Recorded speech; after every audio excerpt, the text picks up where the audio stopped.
बिस्मिल्लाहिर्रहमानिर्रहीम अस्सलामु अलैकुम रहमतुल्लाह। नवाज शरीफ आखिरकार मुल्क से फ़रार हो गया है। उसको पता लग गया है कि पाकिस्तान के अंदर अब उसका बेचारे का काम तो कोई है नहीं और इसको ज़बरदस्ती पार्लियामेंट के अंदर लाया जाता है, कौमी असम्बली के अंदर लाया जाता है, तरमीम पास करवाई जाती है, दस्तखत करवाए जाते हैं, उठक बैठक वहाँ पर करवाई जाती है। तो यहाँ पर अब सिवाय अंगूठे लगाने के, तरमीम पास करने के और कौमी असम्बली के अंदर आके तरमीम को पास करने के लिए उठक बैठक करने के मेरे पास काम कोई नहीं बचा। तो जहाँ पर मेरा कारोबार है, जहाँ पर मेरे बच्चे हैं, जहाँ पर मेरी जायदादें हैं, प्रॉपर्टियाँ हैं, बैंक बैलेंस है, तो मैं वहाँ पर जाता हूँ बजाय कि पाकिस्तान में रहने के।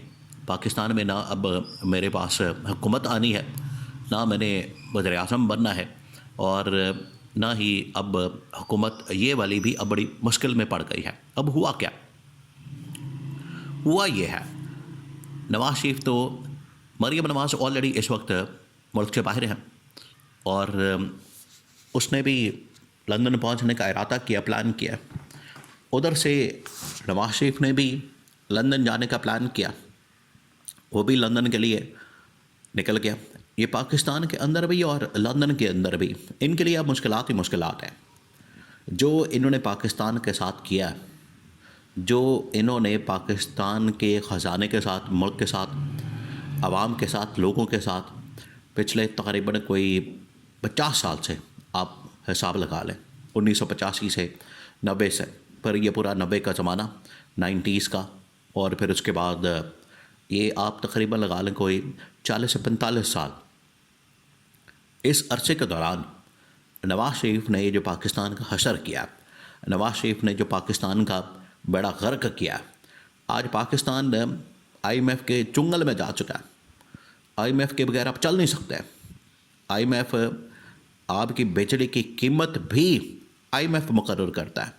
यहाँ से आप अंदाज़ा करें कि इन्होंने मुकम्मल तौर पर पाकिस्तान को मफलूज करके, लूला लंगड़ा करके, कौमी ख़जाने के अंदर लूट मार करके, कभी किसी ठेके के अंदर लूट मार करके, कभी किसी ठेके के अंदर, कभी मोटरवे के नाम से, कभी एयरपोर्ट के नाम से, कभी प्राइवेटाइजेशन के नाम से, इन्होंने जो लूट मार करके पाकिस्तान से पैसा लूटा और इसको बाहर मुंतकिल किया, लंदन के अंदर, इंग्लैंड के अंदर, अमेरिका के अंदर, बरतानिया के अंदर, यूरोप के अंदर, दुबई के अंदर, ये आखिरकार इनको हिसाब किताब देना पड़ेगा।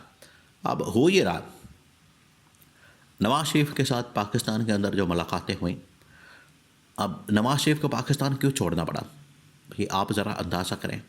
इमरान खान को एक बार नहीं कई बार ऑफ़र आई है, एक बार नहीं कई बार इमरान खान को कहा गया कि आप मुल्क छोड़ जाएँ, आप इंग्लैंड चले जाएँ, बरतानिया चले जाएँ, सऊदी अरब चले जाएँ, दुबई चले जाएँ, यानी जहाँ आपका दिल करता है आप चले जाएँ। लेकिन इमरान खान हमेशा इनकार कर देता है। इमरान खान कहता है कि बाहर मेरा कुछ नहीं पड़ा हुआ, मेरा जीना मरना पाकिस्तान के अंदर है। लेकिन ये नवाज शरीफ अब 27वीं आईनी तरमीम पास करवानी थी, वो पास करवा ली। इससे पहले जो 2 मुलाकातें हुई, इसके अंदर नवाज शरीफ को एक बार फिर से धोखा दिया गया। बेचारा अब इस हालत में है, जो आपने उसकी शक्ल देखी, आप उसकी वीडियो देखें, आप उसकी हालत देखें, आप उस वीडियो को गौर से देखना है आपने। जिस तरीके से वो आ रहा है, जिस तरीके से वो लाया जा रहा है, यानी शक्ल के ऊपर 12 बजे हुए हैं, बिल्कुल गुमसुम सा, जिस तरह से ग्वाची गांव होती है वैसा ही आ रहा है, जा रहा है, ना किसी से मुलाकात कर पा रहा है, ना बात कर पा रहा है, ना हाथ मिला पा रहा है, ना वहाँ पर तकरीर कर पा रहा है। ये हालत हो गई है 3 मरतबा के वज़ीर-ए-आज़म की, यानी अब वो किसी काबिल ही नहीं रहा, उसको किसी जगह छोड़ा ही नहीं। इन्होंने 2 जो मुलाकातें होती हैं, एक मरी के अंदर और एक इधर रायबन के अंदर, उन मुलाकातों के अंदर नवाज शरीफ को ये एक बार फिर से ये सबज भाग दिखाया जाता है। नवाज शरीफ को ये कहा जाता है कि अगर आप चाहते हैं वज़ीर-ए-आज़म बनना 4थी बार, लंदन प्लान के अंदर भी आपको यही कहा गया, ट्रक की बत्ती के पीछे लगा दिया गया। उन्होंने कहा कि चलें पुरानी बातें छोड़ें, पुराने ये सारे मामलात बंद करें, जो हो गया सो हो गया, अब आगे बढ़ें। आपने अगर बनना है अगली टर्म के लिए, ये वाली टर्म तो चले निकल गई, अगली टर्म के लिए, क्योंकि इसमें अब लाइन में बिलावल भी लगा हुआ है, अगली टर्म के लिए, अगले इलेक्शन के लिए आपने बनना है, तो तरमीम के ऊपर साइन करते, दस्तखत करते, तो ठीक है, फिर हम आपको अगली टर्म के लिए कंसीडर कर लेंगे। नवाज शरीफ ने कहा कि चलें ठीक है, वो किसी टर्म के लिए या किसी मौके पर किसी स्टेज के ऊपर मेरी बारी आ सकती है। एग्री कर गया, लेकिन बाद में उसको पता चला कि अपनी टर्म क्या, अपनी वजारत उस्मा क्या, इस वक्त मरीम नवाज़ की वजारत आला और शहबाज शरीफ की वजारत उस्मा वो भी ख़तरे में पड़ गई है।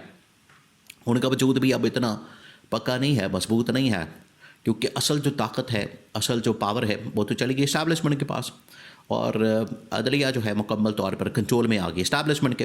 तो वो जब मर्जी चाहे, जैसे मर्जी चाहे, इनको निकाल दें, इनको घर भेज दें, इनकी छुट्टी करा दें। तो नवाज शरीफ ने कहा कि मेरा तो अब यहाँ पर कुछ भी नहीं बचा, ये मुझे कभी पार्लियामेंट के अंदर ले जाते हैं, कभी किसी जगह ले जाते हैं, तो NRO दे के तो मुझे इन लोगों ने यहाँ पर टीका लगा दिया बेहोशी का, और मैं बिल्कुल ही बेहोशी की आलम में, बेहोशी की सूरत में, हालत में यहाँ पर फिरता हूँ।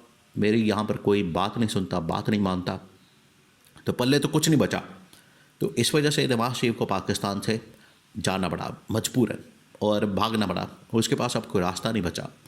और दूसरा, अब लंदन के अंदर भी, इंग्लैंड के अंदर भी जिस तरीके से तकरीबन कोई पिछले 6 महीने साल पहले उनके वहाँ पर बच्चों को, दोनों को डिफ़ॉल्टर करार दिया गया, उन्हें वहाँ पर डिफ़ॉल्ट कर दिया गया लोन की शक्लों में, या बैंक से जो लोन कर्जा वगैरह लिया जाता है उन्होंने वापस पे नहीं किया, कारोबार उनके फारग हो गए, उड़ गए, तबाही फिर गई, जिसकी वजह से उनको डिफ़ॉल्टर करार दिया गया। तो अब ये असल में सुराग आना है, सिरा आना है, कार्रवाई होनी है नवाज शरीफ के ख़िलाफ़, कि उनके मतलब जो वहाँ पर इस वक्त डॉक्यूमेंट्स हैं या दस्तावेज़ात हैं या बाकी चीज़ें हैं, अब खुरा इस तरफ जाना है। तो नवाज शरीफ अब पाकिस्तान के अंदर तो ऑलरेडी बड़े मसाइल का सामना कर रहा है, केसेस, मुकदमात, हालांकि उसने इस्तिस्ना लेने की कोशिश की कि हमें भी साथ लगते हाथ इस्तिस्ना मिल जाए, नवाज शरीफ, शहबाज शरीफ दोनों को, लेकिन उसने कहा कि इसके साथ साथ फिर इमरान खान को भी मिल जाएगा। इमरान खान को मिल गया तो इमरान खान तो बाहर आ जाएगा, वो तो ऐसे ही है जैसे पिंजरे से शेर बाहर आ जाएगा, तो फिर आपको तो नहीं छोड़ेगा, आपका कुछ नहीं बचेगा। इन्होंने कहा कि हमारी इस्तिस्ना छोड़ें, इमरान खान को नहीं मिलना चाहिए, उसके लिए हम अपना इस्तिस्ना भी कुर्बान कर देंगे। तो इन्होंने ये कुर्बान कर दिया। तो नवाज शरीफ को होता है पाकिस्तान के अंदर ये केसेस किसी वक्त भी मेरे ख़िलाफ़ अभी पेंडिंग में पड़े हैं, बहुत सारे केसेस की अभी भी जो दरख्वास्तें हैं वो पड़ी हुई हैं नवाज शरीफ के ख़िलाफ़ भी और इवन के शहबाज शरीफ के ख़िलाफ़ भी। तो इनको पता नहीं है कि ये जैसे ही ज़रूरत पड़ी इनके ख़िलाफ़ केसेस करने के, मुकदमात करने भी, तो किसी वक्त भी किए जा सकते हैं, किसी वक्त भी इनके मुकदमात खोले जा सकते हैं। तो इसी वजह से ना पाकिस्तान के अंदर इनका सर्वाइवल हो पाएगा, ना पाकिस्तान के अंदर ये सर्वाइव कर पाएंगे, और ना ही इंग्लैंड के अंदर, लंदन के अंदर इनका सर्वाइवल है। अब ये इसी तरह से बेचारे बेयारों, मददगार, खाना बदोशों की तरह ज़िंदगी गुजारने पर मजबूर होंगे, ना पाकिस्तान में ना इंग्लैंड में। ये मकाफ़ात अमल है जो इन्होंने मुल्क के साथ किया, कौम के साथ किया, पाकिस्तान के साथ किया। अब इनको ऐसे ही दर बदर की ज़िंदगी गुजारने पर ख़ुद भी सारा गुजारा करना पड़ेगा।